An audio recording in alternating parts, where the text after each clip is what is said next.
Welcome back to Data Center News Asia. It's almost as windy here in Singapore as it was at PTC a couple of years back. The camera is swaying there, the building's not swaying. How are you getting on, Toby? Very good. Thanks for having me on, guys. Thank you very much for joining the show. I actually missed you in the US. I was just at DCAC. This is the first time we're road testing these new mics. So I was going to be using them in Texas. I didn't realize that event is like a rock concert, not like a data center conference. So it was very hard to find a place to actually record. So we're doing some catch-up content there. You're a fan of the conference style they have over there? Oh, big time, yeah. I think what Kirk puts on in the team there is absolutely fantastic. And having lived in Texas for over 7 years and still having a house there, the DCAC event was like the must-go-to event, Well, I think that comparison, and actually a bit more about the US industry, you've been American hyperscalers for the last few years before your current job, is exactly what we wanted to ask you about. Yeah, so Toby, obviously here at Data Center World, great event by the way, thanks to everyone for the organisation. But Toby, event is super busy, there's obviously a lot happening in this part of the world, or certainly that's the perception in this part of the world. You've been back now about a year or so. What are the main things that you've seen that's different here as compared to back in the US? I mean, yeah, back, I've been in the industry now in mission critical for like 25 years. In the US full-time 19 years, but in between back and forth out of the APAC region. So, I've seen a lot. I've been kind of very blessed, as they would say in the US especially, to being able to kind of traverse between regions and seeing what the differences is. And being back the last year, has been, it's just been an absolute freight train, I think, within the APAC region. And I think the APAC teams are kind of used to that pace, and I think it's kind of refreshing. But there's significant differences, I think, still between the regions, and and the way that people are responding.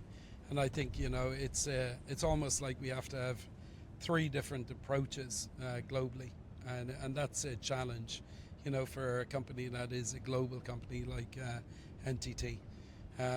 So it's a great time to be back in Asia, and I see this as my future here is APAC for the foreseeable future. So it's nice to be back home here after being held in the US for like 10 years. But, during that time in the US, it was 10 years of the biggest scale that I've ever seen in my 25 years. And it was just phenomenal to be part of the Microsoft program, the Google program, seeing that at scale, and also 3 years on the NTT program, where we scaled from 1 campus a year to doing, now we have 14 campuses in flight and buildings of like 96 megawatts in one go. That kind of scale, obviously requires us to be very standardized. And that standardized approach, we've now globalized our standard back in April with a global reference design, which meets 95% of our customer base, which is really cool. But, as we are seeing, in APAC, there's a different customer base growing. And we all know where it's coming from. And I think, their expectations, their asks, their pivots, and I think it's very interesting to be sitting down with them, especially here at this beautiful event, with all of them here. It's amazing to hear what way they're doing it, what way they're working with our competitors, and how they're pivoting. And I think it's kind of really amazing to see, that it can be so different, but with all of the same challenges around power and scalability, etc. And just on the question of scale, because Rhys and I are kind of in the APAC bubble, we haven't really experienced working in the US, but maybe just talk to us about the scale differences that you see in the US, or certainly you have done previously, versus what's kind of regarded as a big project in this part of the world. Yeah, so your typical kind of, we're pretty large campuses in the US, and like significant scale. So everything is, you're in the hundreds of megawatts. Everything is in the hundreds of megawatts. It's not, on call for nearly every one of our sites is requiring its own substation.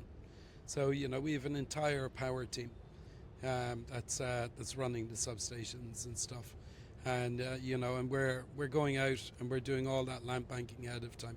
And I think you also have to look at the business end, right? When we're looking at the campuses, I think with the scale, with the amount of competitors in the space, and the price per kW, and making sure that your WACC versus your IRR and that spread, making those business case work, requires scale.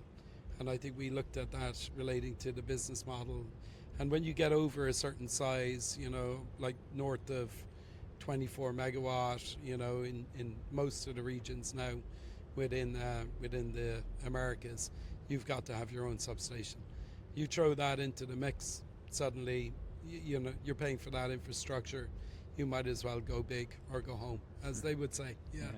A total American term there, right? Go big or go home. Yeah. Is that where they're getting into the conversation now, generating their own power once you're building the substation? What sort of scale do you see those iterations as it gets bigger? Yeah, I think, look, there's been big advocates, across the industry for the power, in the US, and I think that it's a little bit more together. And I heard today in one of our panels, relating to, hey, let's try to encourage us and the utilities to get a little bit more together. And I see in the US that there's a lot more conversations being had around the power and the outlook. But I see the supply chain also in the US is a factor, and I think we've a pretty long lead time on our supply chain in the US. I had India for a year as part of my transition across into this region. And the lead time on equipment there is so good. It's phenomenal. We'll do our global summits with all of our procurement teams, and the Indian team are sitting there with big smiles on their faces saying, your lead time is what? So it's amazing to see that lead time. But with that lead time of equipment in the US and the power being a long pull as well, it's almost like you are really looking long-term in advance and how to build that infrastructure. So it allows you time to get through the permitting process. It allows you time to kind of, the equipment is a long pull. So we standardized, right? That's why we got to 14 campuses in flight. We standardized the design, bulk buying large equipment, so that we just had, $1 billion worth of equipment just in the pipeline. And being very fungible to be able to transfer one campus to another for customers saying, hey, we need to ramp demand really quickly. I think having that standardized design, definitely with the equipment being long and the power, but like on-site generation, and all of the talks relating to, the nuclear, it's still not there yet. I think we'll get to that point, I think, in the States, yeah. You're talking there about standardization, Toby. I used to use the phrase, just because you can do it in Virginia doesn't mean you can do it in Vietnam. And that was normally because I had American funds and things coming over to Asia and explaining that it's a more challenging market. But actually, when you're on the ground building it and planning these projects, is it different, or is it a standard project that you just need to do bigger? Yeah, so look, we have a global reference design that we released in April. And that meets 95% of our customer base. Will come in with no modifications. US, EMEA, Japan, all over globally. This is a design where we're very quite happy with. But there is nuances. It's speed to market. I think there's going to be definitely an internal race with and who's going to be able to, which region's going to be able to build it faster. And, like in the US, right, and when we were talking about speed and standardization, we got to a stage where we could do a 36 megawatt building, one of our standardized designs, old standard. We could, from foundations up to first RFS, first vault online, 12 months. So it was and that was with equipment lined up, design all finished, right? But the actual construction timeline, 12 months, which is pretty rock solid for a really good product. and and it's the quality. We can all go fast, right? But it's the product, and I think that NTT, it's very important because we're a very long-term player. Yeah, we're hundreds of years old. We're going to be here for a long time. We're not a fly-by-night data center, right? That's coming in and wanting to get sold off. We're building these assets for the long term, and we're investing in the communities and in the environments. Yeah. And in terms of the customer requirements between the two regions, so particularly I think in Southeast Asia, you've got pretty much the whole pool of people that would kind of want capacity at the kind of scale NTT are delivering. Between the different groups of customers, I think it's maybe more of a mix than you might see in the States, or certainly historically saw in the States before the AI boom. But just maybe talk us through some of the differences that customers have here as opposed to what you'd generally see in the US. Yeah, I think, look, the customer base is super interesting, and I think it's amazing to see how it's changing. So I think in the US, right, we are now predominantly serving, hyperscalers, large builds where they're taking down entire buildings and they're taking down entire campuses. And, I think we're the largest player. We've deployed more direct-to-chip cooling in the world from anybody else. And it's not a big thing that we kind of advertise, right? But it's like we've proven it down. And I think, we're seeing, within our other regions, especially APAC, was very enterprise retail-based business for a very long time.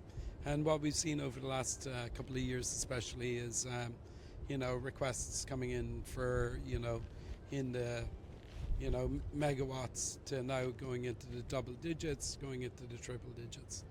And I think, that's a we knew it was coming like a freight train. We were ready for it, and we knew that we were going to be coming in hard.